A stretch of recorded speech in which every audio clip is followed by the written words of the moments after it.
Donald Trump is having a catastrophic Saturday already. He is being rebuked by oil executives with his plan in Venezuela. The oil executives are like, we have no clue what you're talking about. Donald Trump is being rebuked by Norway and the Nobel Peace Prize Board. Donald Trump is being rebuked by the American people, as it is clear we are in a hiring recession, according to most economists. And protests are spreading across the country right now. Let's get into it all. So Donald Trump is trying to post away, post after post this morning, as I guess part of his therapy for the malignant, narcissistic, corrosive mind, as he's now in Mar-a-Lago on the taxpayer dime. Yet again, he keeps posting these articles by Greg Jarrett this morning that are all like this. Comey's Russian hoax is a reminder of how he is similar to Nixon. What are you even talking about? You're still going on with the Russian hoax, dude. You rolled out the red carpet for Vladimir Putin in Alaska. You made our soldiers bend on their knees while they rolled out the red carpet. We see you praising Putin right now. Is that part of a Russia hoax? Then he posts the following about Governor Walz in Minnesota, as the Trump regime has launched a full-scale assault on the state of Minnesota. They are now adding an additional 1,000 Gestapo SS paramilitary ICE troops in Minnesota. Now the number's 3,000 total troops in Minnesota. You have Donald Trump posting the following: Greg Jarrett is great. And he then quotes Greg Jarrett saying, if Walz is charged in Minnesota fraud scandal, his best defense is incompetence. Walz is not being charged. The DOJ in 2024 investigated and charged the actual criminals.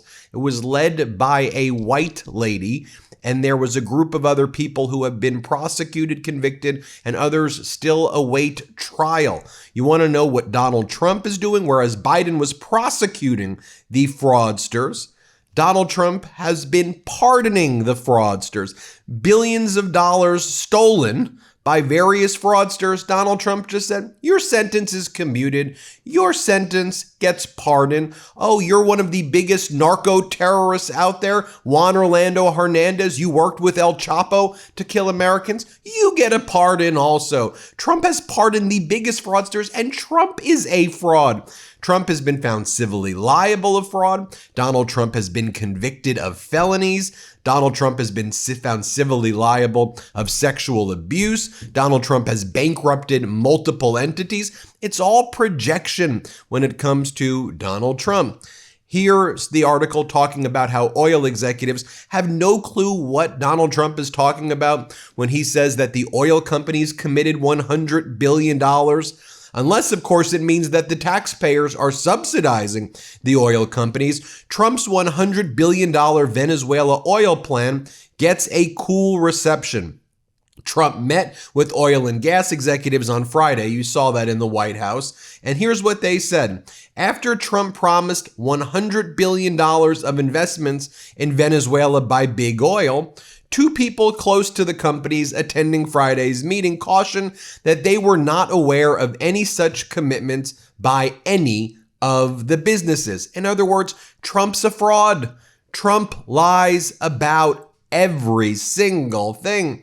And now that we're in an election year, and now that it looks like the MAGAs are going to get clobbered in the midterms, and good, because they've been horrific to the American people, Donald Trump has more scams that he's going to roll out. Like this one. Donald Trump says, please be informed, he posted this, please be informed that we will no longer let American public be ripped off by credit card companies that are charging interest rates of 20 to 30% and even more, which festered unimpeded during Sleepy Joe Biden's administration.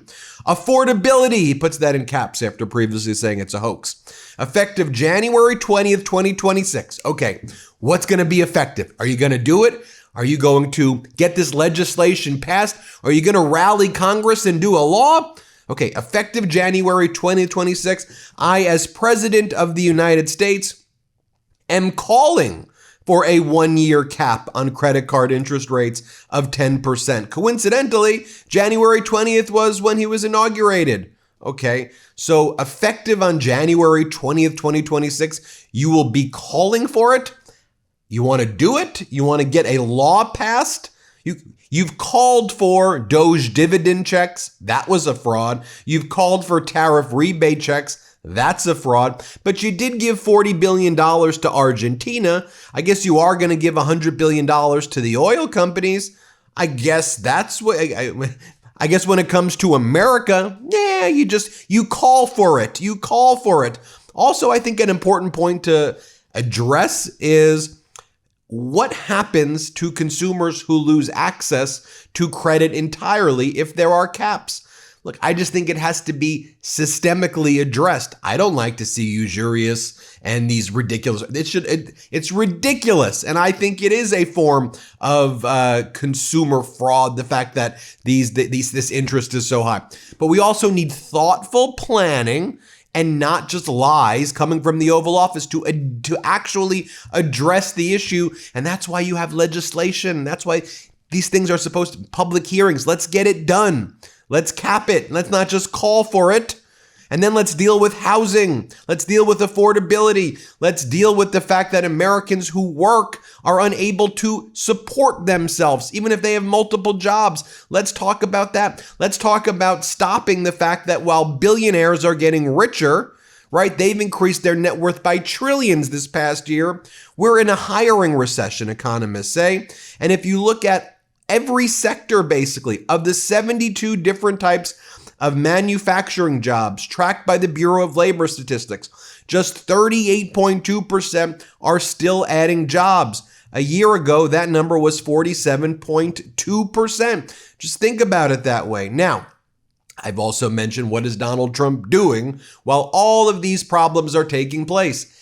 He's invading states and cities and towns across this country and specifically focusing on blue states, sending his military force to retaliate against states that didn't vote for him. As Andrew Lawrence points out, what's missing from all the coverage is that the president is using the military to harass, brutalize, and punish areas of the country that didn't vote for him. Well, we're covering it that way here on the MeidasTouch network. For example, the United States Department of Agriculture has just cut off all federal funding to Minnesota as Trump launches his invasion of Minnesota, or escalates the already existing invasion of Minnesota and Minneapolis. Now, this follows Donald Trump cutting off all federal funding for child care services to 5 blue states, including Minnesota, and Judge Subramanian, a federal judge in the Southern District of New York, just blocked the Trump regime's efforts to cut off federal funding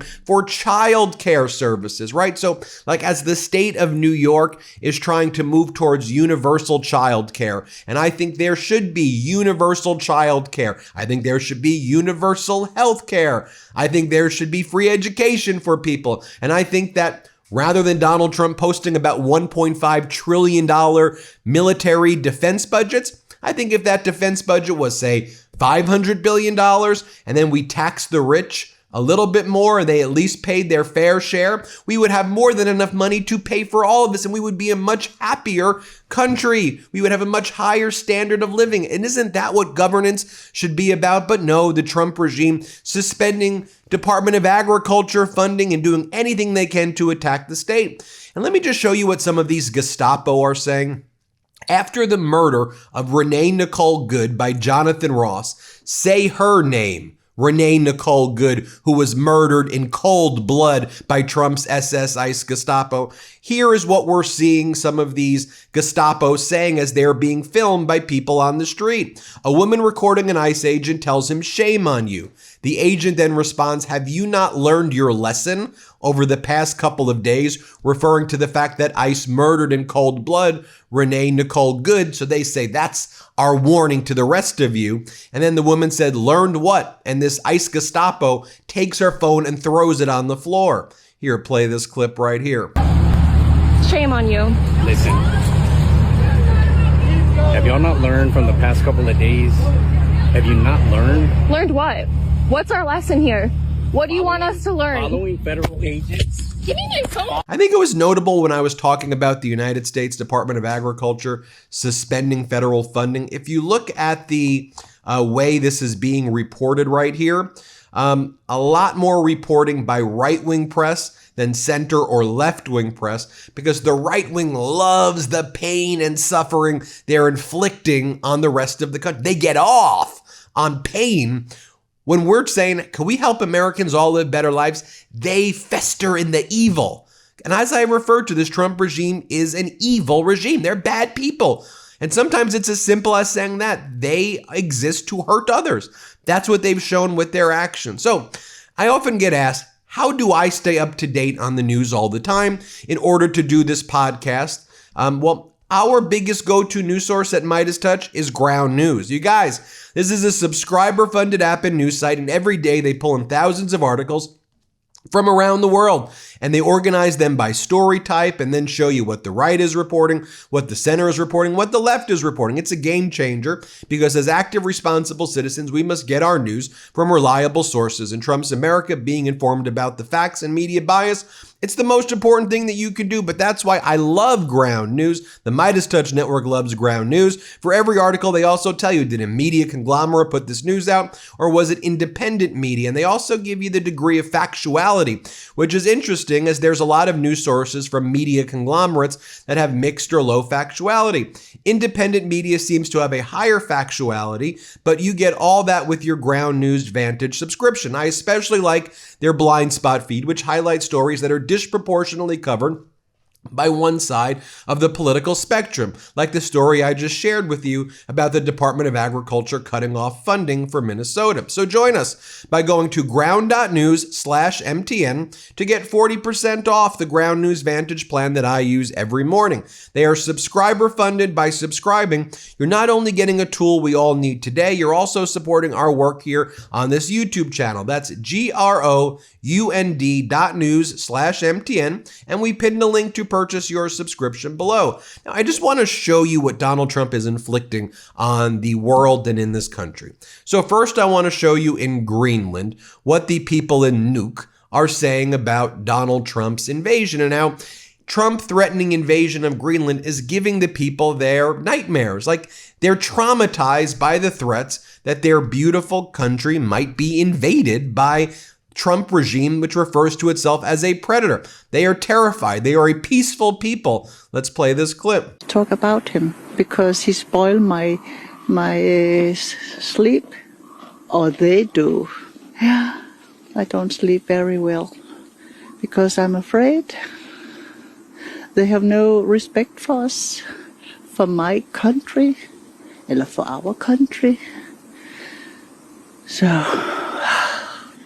what I think is he wants the Greenlandic minerals to pay off the national debt of United States.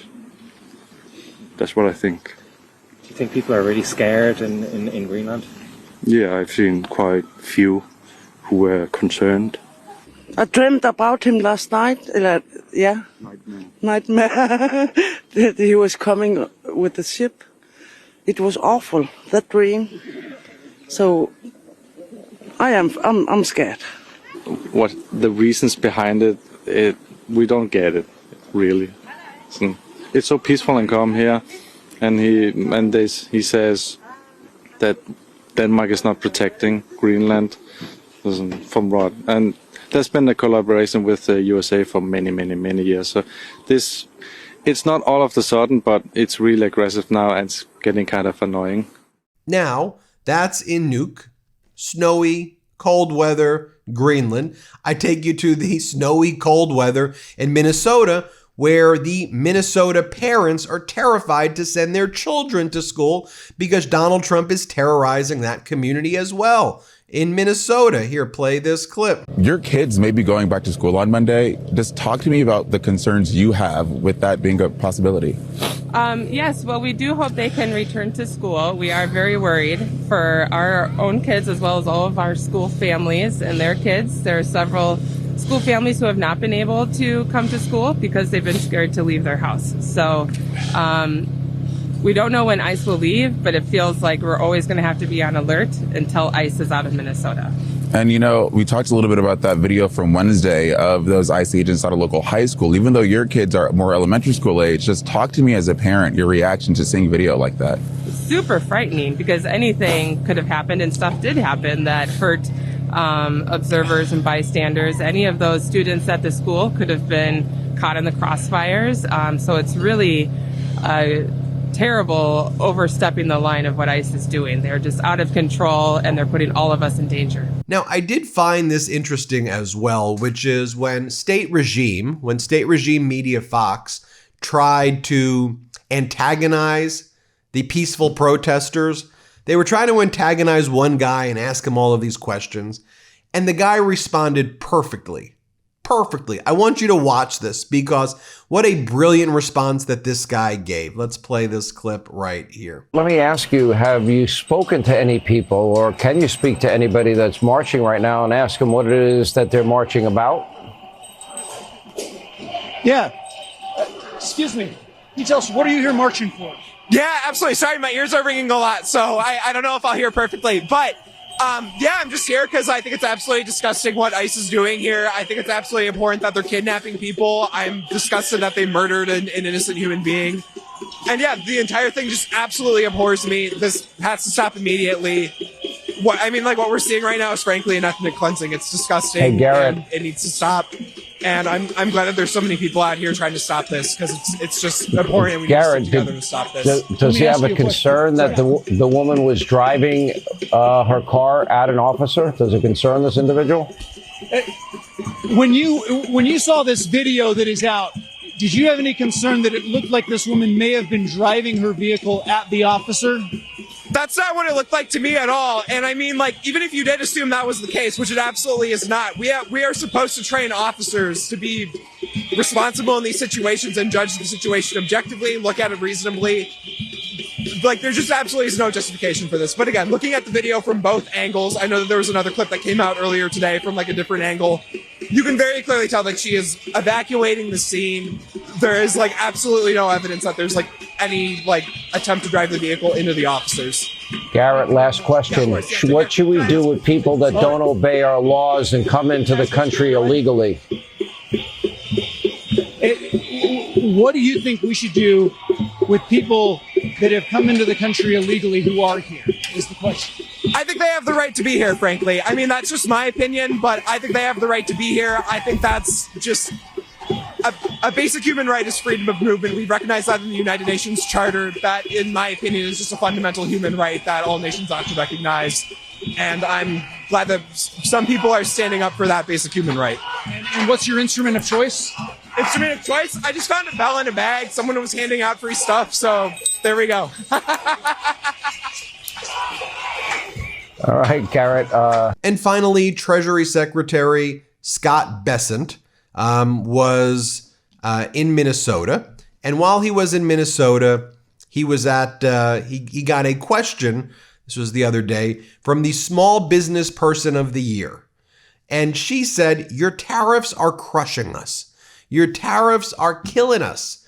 What should we do? Because as a small to medium-sized business, we don't get the exceptions that Apple gets. We don't get the carve-outs that the billionaires get. So what do you expect us to do?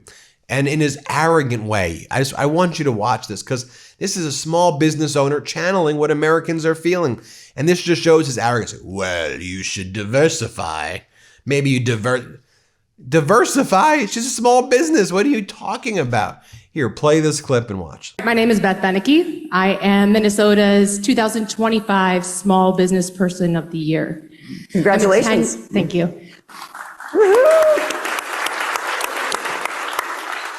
I'm a 10-year Army veteran, and shortly after leaving the Army, I had my first baby, and I invented baby products, so I am with Busy Baby. And for 8 years, I've been growing that business here in southern Minnesota. This year, in April, on Liberation Day, I was severely affected by President Trump's tariffs. When I started my business, I tried to manufacture in the US. I was too small. It was an unknown, unvalidated product. So this year, well, 2025, I spent a lot of time trying to find a way to manufacture in the US. There's nothing I would like more as a veteran and a proud American However, my business is not big enough to manufacture in the US. I'm too big for the small shops, and I'm nowhere near sizable enough to manufacture at the scale US manufacturers require. And so your question is? So my question is, what would you have, or what advice do you have for small American inventors, small American businesses who are kind of stuck in this place where there's no help available for us, we're not big enough, but we're all struggling and failing right now? And where were you buying from before? I've always had my products manufactured in China. Right. And it's food or toys or? It is a silicone placemat that stops babies from dropping and throwing their toys on the floor. Okay. Silicone Well, pads. I would first of all, I'd diversify more, because the China tariffs are much higher than the rest of Asia. They're at about 48%. Many of the Asian deals are at 19, 18. I think with Mexico, based on USMCA, there are a lot of items that are exempt.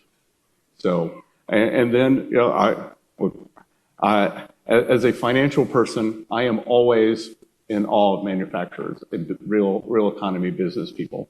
So I am loath to give advice, but I would try to come up with some kind of a buyer's club where you can get scale. You can, there must be other people like you.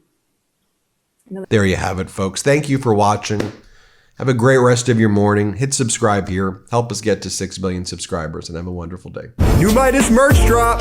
Check out the latest pro-democracy sticker packs, t-shirts, hats, sweatshirts, and more. All at store.MeidasTouch.com.